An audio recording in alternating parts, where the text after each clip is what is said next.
So if you're learning Japanese, you've probably run into this problem. You can say simple things, but when you try to connect them, it all feels, well, a bit clunky. Today, we're going to fix that.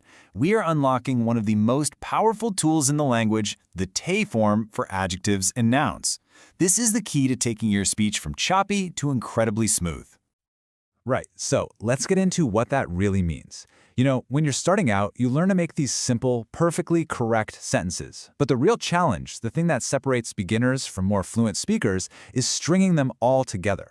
The goal isn't just to be understood, right? It's to sound natural. Okay, so here's a classic example. You want to talk about the amazing food you just had. You know how to say the food is cheap, and you know how to say the food is delicious.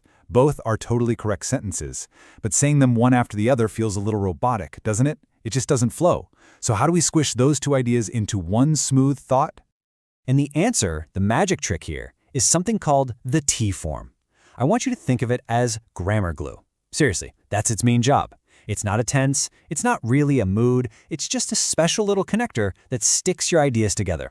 It's the tool that lets us build those longer, much more descriptive and natural-sounding sentences. All right, so how does this grammar glue actually work?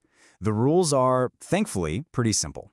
Let's start with the first and probably most common type of word you're going to use this with, adjectives.